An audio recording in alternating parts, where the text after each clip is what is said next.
সকলকে স্বাগতম জানাচ্ছি কুকিং ব্লগের আরেকটি রেসিপিতে। টক পালং অথবা টক পাতা দিয়ে টক রান্নার রেসিপিটি সম্পূর্ণ দেখার অনুরোধ রইল। তো এখানে আমি নিয়েছি টক পালং, একদম পালং শাকের মতো, পাতাটা গোলাকারের হয়।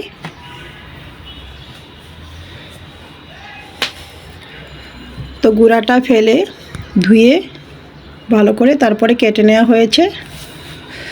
চিংড়ি মাছের খোসাটা ফেলে চিংড়ি মাছটাও ক্লিন করে নিয়েছি। তো আসুন রান্নাটা শুরু করি।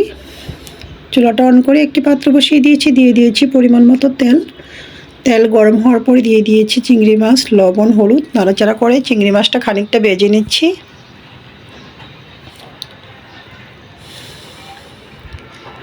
চিংড়ি মাছটা ভাজি হয়ে গিয়েছে, নামিয়ে নিয়েছি।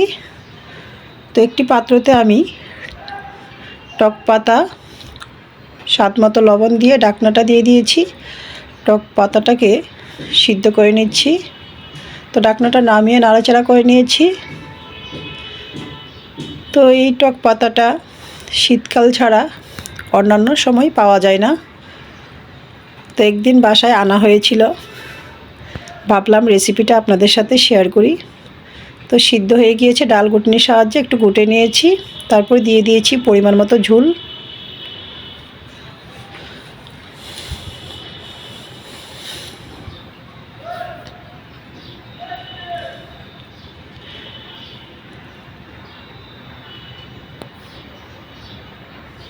দিয়ে দিয়েছি পরিমাণ মতো হলুদ গুঁড়া,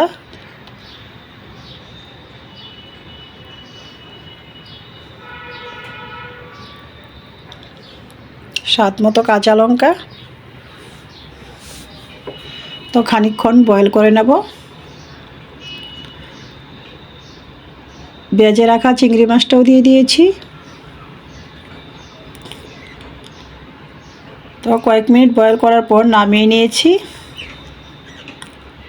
চুলায় একটি কড়াই বসিয়ে দিয়েছি। যে কড়াইটিতে আমি চিংড়ি মাছ ভেজে নিয়েছিলাম ওই কড়াইটি বসিয়ে দিয়ে দিয়েছি হাতে ভেঙে কয়েকটি শুকনো লঙ্কা, সুন্দর একটা ফ্লেভারের জন্য। থেতু করে রাখা রসুন,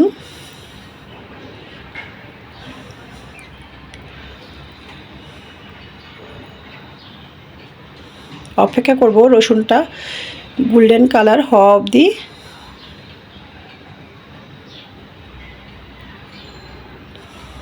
তো রসুনটা গোল্ডেন কালার হয়ে এসেছে, এই পর্যায়ে আমি অ্যাড করে দিয়েছি টক। ঢাকনাটা দিয়ে দিয়েছি। তো মিনিট খানেক রান্না করে চুলার আঁচ বন্ধ করে দিয়েছি। তো রেডি হয়ে গিয়েছে চিংড়ি মাছ দিয়ে আমার টক পালংয়ের টক। রেসিপিটি ভালো লেগে থাকলে আমার ফেসবুক পেজটা ফলো, ইউটিউব চ্যানেলটা সাবস্ক্রাইব করে সাথেই থাকবেন। সকলকে ধন্যবাদ।